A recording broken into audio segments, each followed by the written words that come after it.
Halo Bunda, Assalamualaikum warahmatullahi wabarakatuh.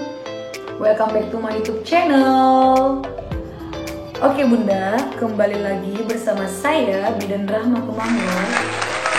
Kali ini saya ingin membahas mengenai komentar-komentar yang ada di video saya yang berjudul Sunat pada Bayi. Nah, banyak sekali pertanyaan di video tersebut dan akan saya bahas tentang sunat pada bayi. Nah, simak terus video ini sampai habis karena Bunda akan mengetahui sebenarnya boleh nggak sih bayi perempuan itu disunat. Jangan lupa Bunda berikan like, komen, dan subscribe jika menurut Bunda video ini bermanfaat. Silahkan ditonton.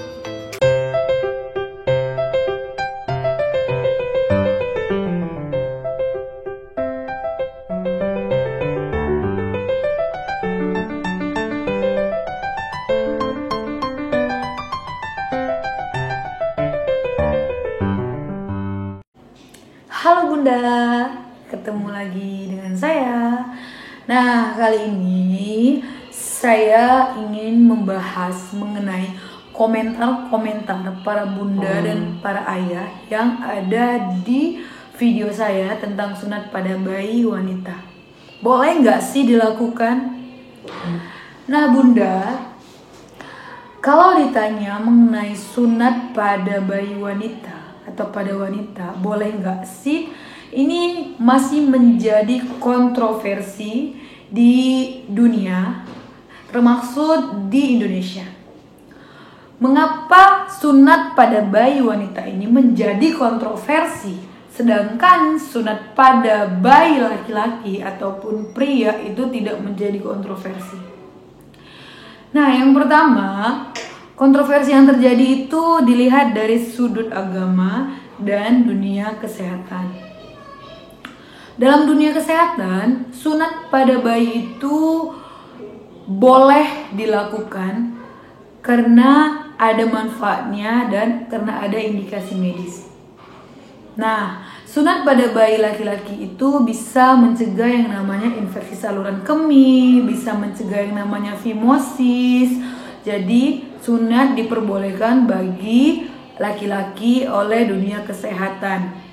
Dan di dalam agama, terutama agama Islam, itu diwajibkan menurut Imam Syafi'i dan Imam Hambali. Nah, terus yang menjadi kontroversi dalam dunia kesehatan, sunat pada bayi wanita itu atau perempuan tidak diperbolehkan. Kenapa?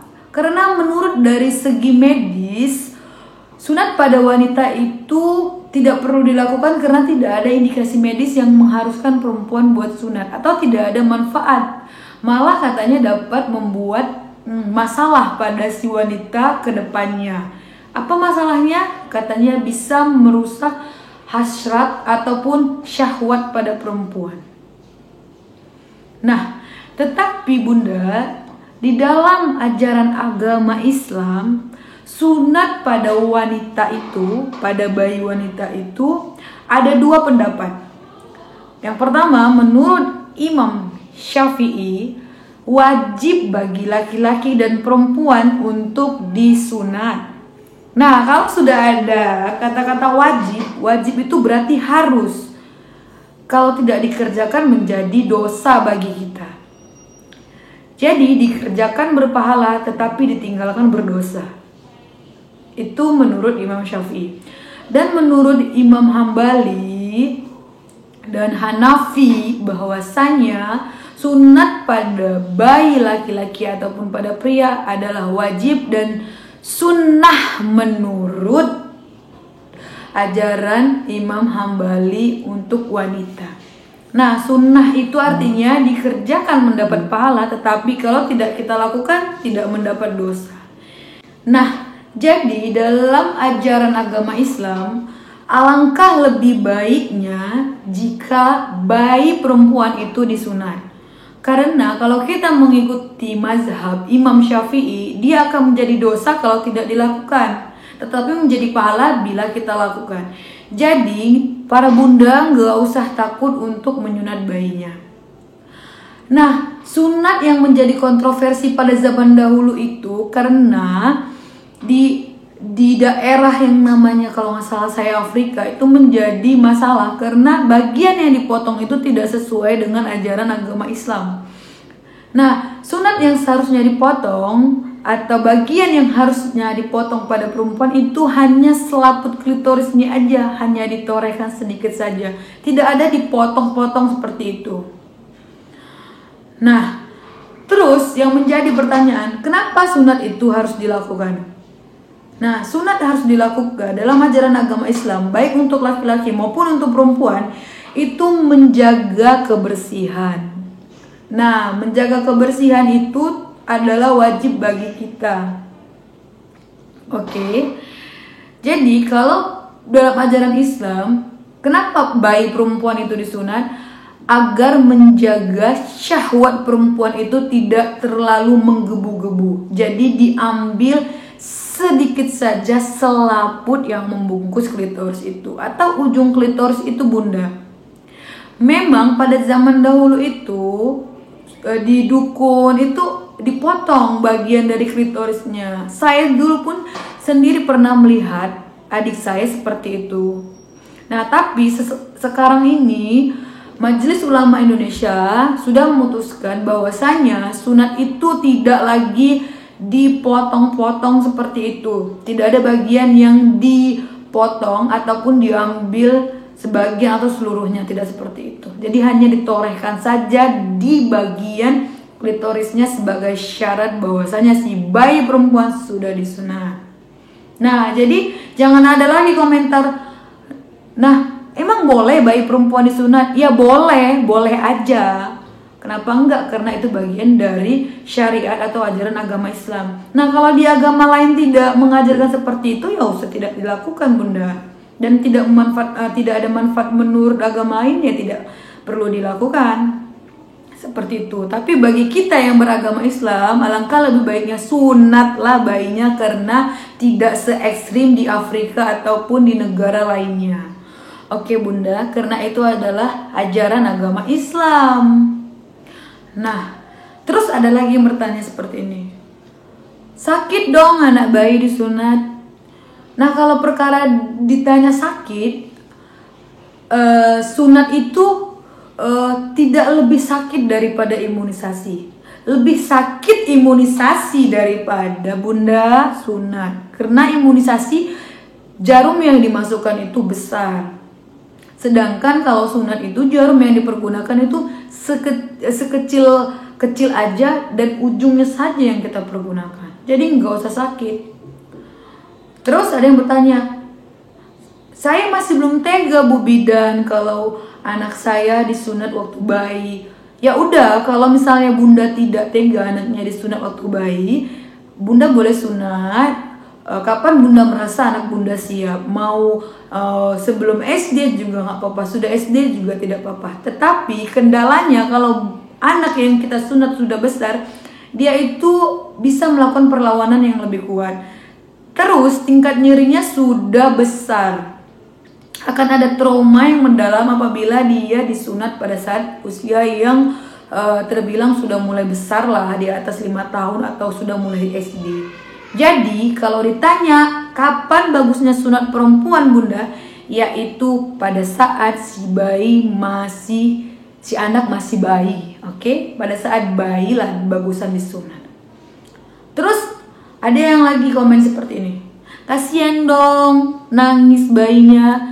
Ya bayi kalau minum susu aja nangis bunda, lapar, haus, pipis juga nangis, ya apalagi disunat, ya pastilah nangis. Tapi kan nangisnya tidak berlarut-larut lah bunda, oke?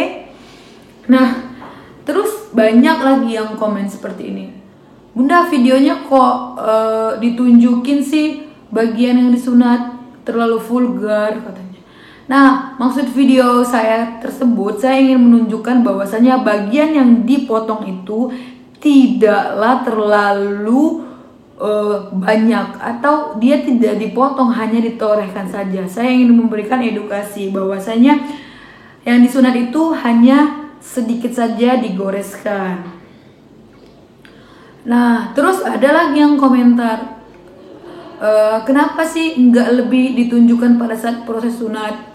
Nah, di video saya itu sudah saya tunjukkan, tetapi pihak YouTube tidak memperbolehkan ditunjukkan pada saat proses sunat. Makanya videonya saya blur. Oke Bunda, di sini saya akan menunjukkan bagian yang akan disunat pada kelamin wanita. Nah, ini adalah struktur bagian dari kelamin wanita.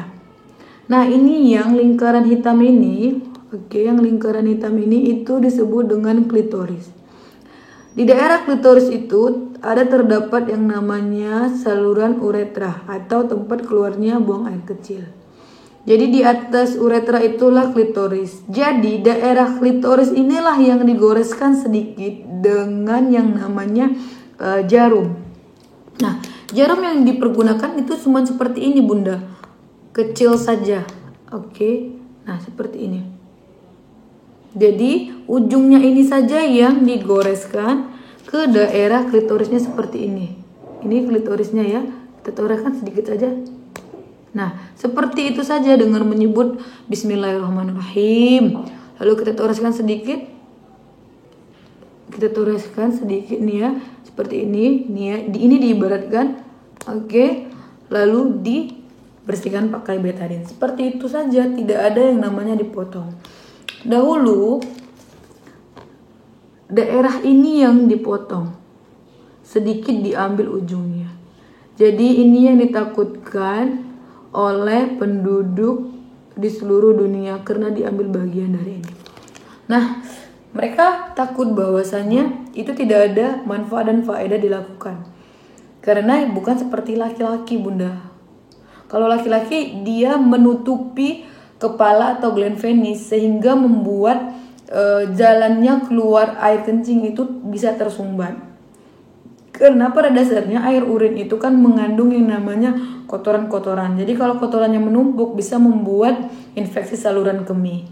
Makanya dibuanglah ujungnya atau kulup bayi pada laki-laki agar tidak ada penyumbatan di daerah saluran uretra laki-laki. Seperti itu.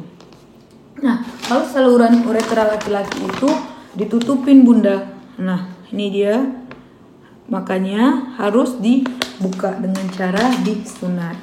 Makanya kalau di dalam medis sunat dianjurkan ya karena memiliki manfaat. Tetapi karena dianggap dalam dunia medis sunat perempuan tidak mengandung manfaat, makanya tidak dianjurkan dalam medis. Kalau ditanya kepada saya sih lebih menganjurkan untuk kita yang beragama Islam untuk menyunat bayinya karena ada ajaran Islam di dalamnya. Nah, Bunda bisa searching mengenai fatwa Majelis Ulama Indonesia bahwasanya sunat pada perempuan itu adalah hukumnya makrumah, yaitu sunnah, dikerjakan berpahala, ditinggalkan tidak ada masalah. Jadi kalau Bunda lakukan pun sunat tidak ada masalah, malah menjadi pahala bagi Bunda. Nah, semoga Bunda tidak takut dan tidak terlalu mendengar omongan yang ada di luar mengenai tidak dianjurkannya sunat dalam dunia medis. Oke. Nah, semoga video ini bermanfaat bagi para Bunda, dan jika ada yang tidak berkenan dengan informasi yang saya berikan, saya juga memohon maaf karena saya hanya memberikan informasi saja. Nah, kalau bagi yang lain tidak mau anaknya disunat, untuk agama Islam tidak jadi masalah, untuk agama yang lain juga tidak jadi masalah. Oke, demikian informasi yang saya berikan, semoga dapat bermanfaat. Jangan lupa berikan like, komen, dan subscribe jika Bunda semua merasa video ini bermanfaat. Assalamualaikum warahmatullahi wabarakatuh.